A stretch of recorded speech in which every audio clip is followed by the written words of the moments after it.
jusqu'à 9h, Good Morning Business. Il est 8h16 sur BFM Business et donc le PDG d'Orange, Stéphane Richard, est notre invité ce matin. Bonjour Stéphane Richard, merci d'être avec nous à distance certes, mais à distance avec nous pour parler de cette 5G alors qui va devenir une réalité pour nous en France dans quelques semaines. On va parler dans un instant de ce que vont découvrir les Français très prochainement. Un mot quand même de ce qui s'est joué ces dernières heures parce qu'on vient d'avoir les résultats d'une procédure qui s'était tenue il y a 15 jours, mais dont on vient d'avoir le résultat, c'est ce qu'on appelle les enchères de positionnement. Qui venait compléter en fait le processus d'enchères dont on avait parlé il y a un mois. Est-ce que vous pouvez nous expliquer en quelques mots, sans être trop technique, mais on vous fait confiance Stéphane Richard, en quoi cette procédure consistait exactement ? Attribue des bandes de fréquences, il y a la quantité, ça se compte en mégahertz, et ensuite il y a la position de chacun des blocs qui est attribué à chaque opérateur. Donc c'est ça qu'on appelle les enchères de positionnement. C'est un peu comme si vous aviez une ligne et puis on vous dit vous allez être à l'extrême gauche, au milieu ou à droite. Donc en fait, en quoi est-ce que c'est important ? C'est important d'abord pour vérifier que vous avez des bandes de fréquences qui sont pas trop éloignées des fréquences que vous utilisez déjà. Oui. Et c'est surtout important, il y a des questions d'interférence aussi, parce que plus vous êtes sur le bord, si vous voulez, des lignes, plus vous pouvez avoir des problématiques d'interférence. Et puis surtout, c'est important si vous avez des projets de mutualiser votre réseau avec quelqu'un d'autre, auquel cas c'est mieux d'avoir des fréquences trop proches les unes des autres. Et alors là, vous me tendez une énorme pêche, monsieur Richard, puisque vous vous situez à l'arrivée au sommet de cette bande et que juste à côté de vous, on retrouve Free qui a accepté pour le coup de payer 3 millions d'euros pour se retrouver à cette place. Ce qui fait dire à beaucoup d'opérateurs, d'experts, et vous en faites partie, que ça sera plus simple dans ces conditions de mutualiser vos réseaux mobiles. J'en parle parce que vous-même en avez parlé en une quinzaine de jours en disant qu'il serait possible que vous concluiez un accord de ce type avec Free. Est-ce que vous nous confirmez que les discussions sont bien avancées et qu'elles pourraient aboutir dans un futur proche ? Alors, soyons clairs, il n'y a pas de discussion aujourd'hui. D'abord, on n'avait pas juridique droit d'ouvrir des discussions tant qu'on était en procédure d'enchère, y compris d'ailleurs jusqu'au positionnement, et vous venez de le dire, ça vient de se régler. Donc nous n'avons pas aujourd'hui de discussion ouverte. Cela étant, c'est vrai que je n'ai pas caché le fait que ça faisait partie des options pour nous Orange, que de discuter avec Free d'un éventuel accord de partage de réseau. Tout ça est compliqué, il faut en définir les conditions, parce que nous, on y pose quand même une condition, c'est surtout ça que je voudrais dire ici, c'est que nous voulons garder, nous, un avantage sur la compétition en matière de qualité de réseau pour nos clients. Oui. Ça, c'est pour nous fondamental. Donc, tout ce qui peut nous permettre d'être plus efficaces, éventuellement en mettant en commun certains moyens avec un autre opérateur, et pour nous, ce sera Free, parce que les deux autres, je vous le rappelle, ont déjà un accord. C'est vrai, c'est vrai. SFR et Bouygues ont déjà un accord. Voilà, ils sont déjà mariés, les deux autres. Oui. Donc, nous pouvons trouver un accord avec Free, mais qui respecte cette condition que nous posons au départ, qui est de garder un avantage clair pour nos clients en matière de réseau. On est tout à fait prêt à le faire. Et c'est vrai que la position des fréquences que nous avons acquises sur la 5G nous permettra de le faire si on le souhaite. Accord de mutualisation pour évidemment partager l'ensemble des investissements indispensables au déploiement de la 5G. C'est bien ça l'objectif, hein, Stéphane Richard, on est d'accord ? C'est partager une partie des investissements, oui, c'est aussi, et c'est très important de le comprendre, avoir une meilleure couverture, notamment des zones peu denses, quand on se met à deux, que quand on essaie de l'avoir chacun séparément. C'est vrai. Et voilà, ça peut se comprendre assez facilement. Si vous partagez un certain nombre d'antennes, notamment dans les zones peu denses, vous pouvez avoir plus d'antennes, une meilleure couverture, que si vous essayez d'y aller en ordre dispersé, si je puis dire. D'autant que vous me le confirmez que vous travaillez tous les deux avec le finlandais Nokia pour déployer la 5G. Vous, en tout cas, vous travaillez chez Orange avec Nokia pour déployer la 5G sur une partie du territoire et avec Ericsson sur le reste du territoire. Mais concrètement, à combien ils vont s'élever ces investissements pour ce qui vous concerne, vous, Orange, pour déployer cette 5G, monsieur Richard ? Écoutez, nous, on investit en moyenne environ 5 à 600 millions d'euros chaque année dans notre réseau mobile, depuis qu'il y a la 4G. Hein. Donc, c'est-à-dire, ça fait maintenant plutôt à peu près 5 ou 6 ans. J'en profite d'ailleurs pour dire ici qu'à la fin de cette année 2020, 100% du réseau mobile d'Orange sera 4G. Les 25 000 antennes d'Orange en France seront entièrement 4G. On va y arriver avec 1 an d'avance sur le calendrier qui était prévu. Donc, pour répondre à votre question, l'investissement 5G, ça sera du même ordre de grandeur.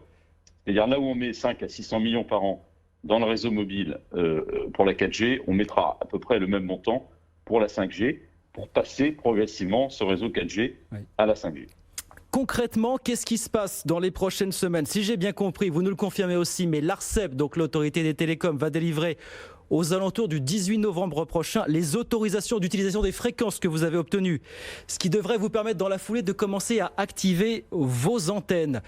Et après, commercialement parlant, quand est-ce que ça démarre concrètement pour les Français, Stéphane Richard?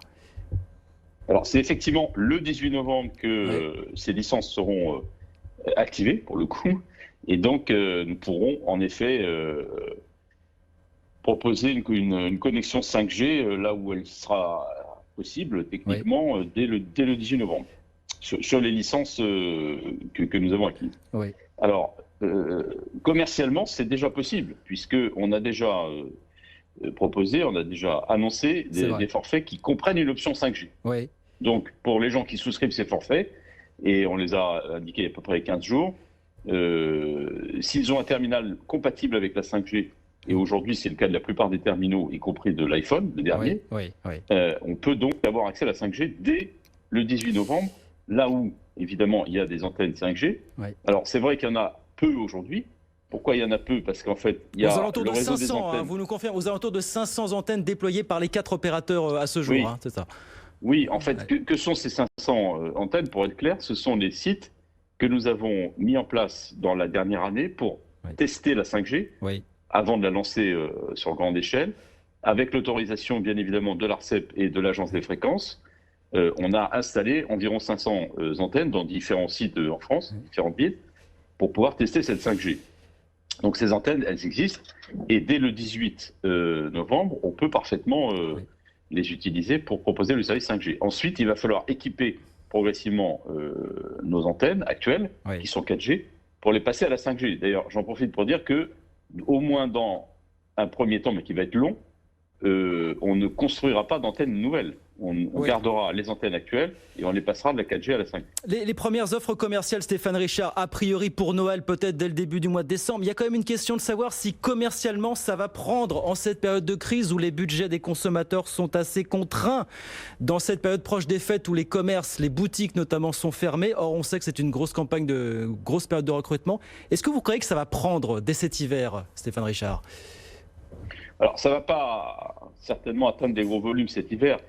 Pas forcément pour des raisons économiques d'ailleurs, mais surtout parce que le réseau sera très peu développé.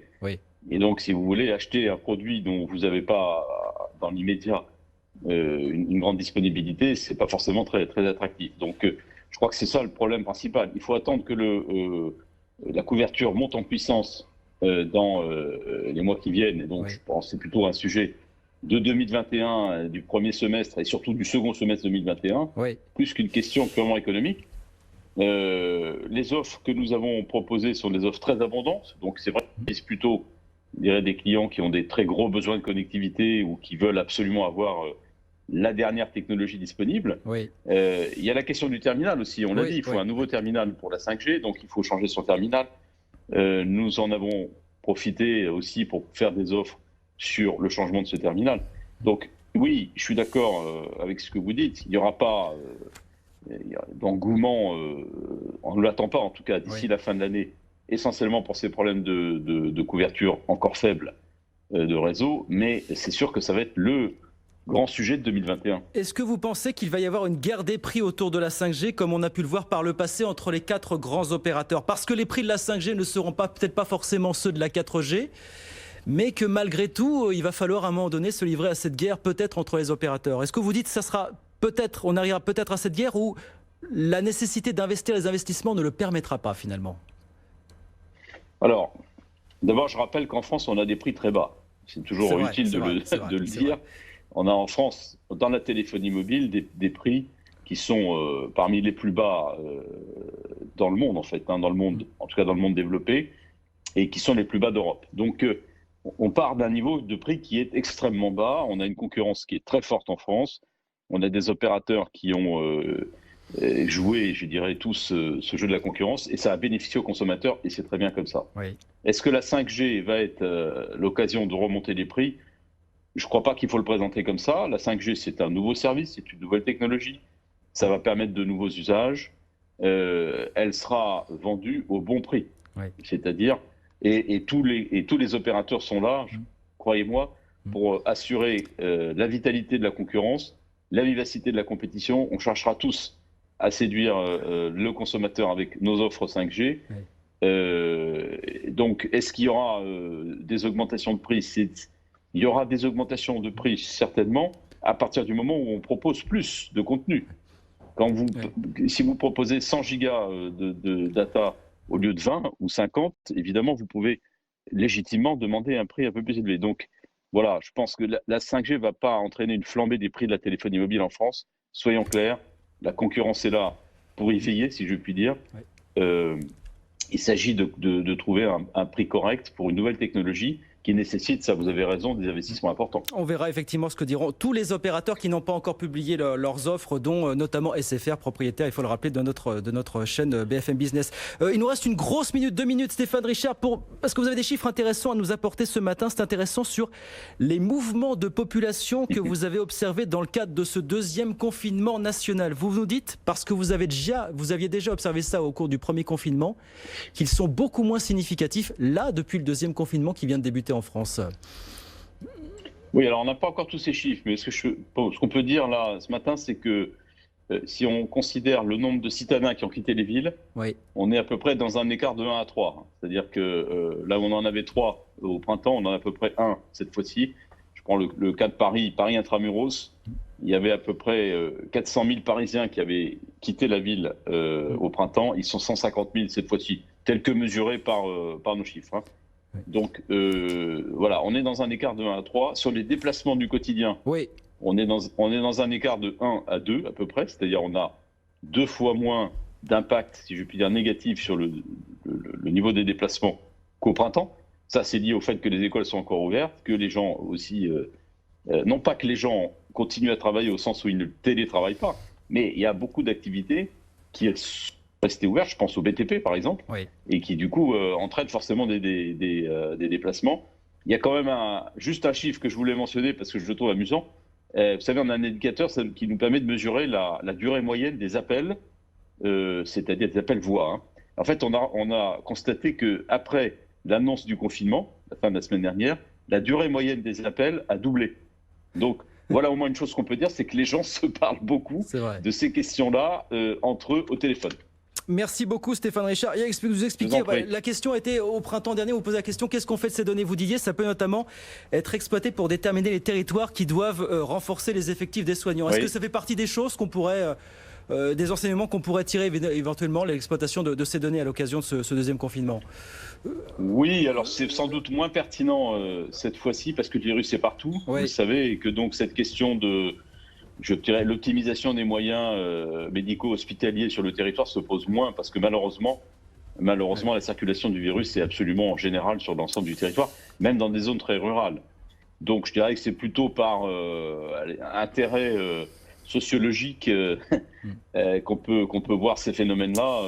Mais voilà, je pense que ce qu'il faut retenir, c'est qu'on a un peu les mêmes conséquences, mais beaucoup moins marquées qu'au printemps, avec notamment un exode des citadins qui est beaucoup moins net cette fois-ci que la dernière fois. Phénomène que vous avez observé. Merci beaucoup Stéphane Richard. Merci infiniment d'avoir été avec nous, le PDG d'Orange avec nous ce matin sur BFM Business. Merci infiniment.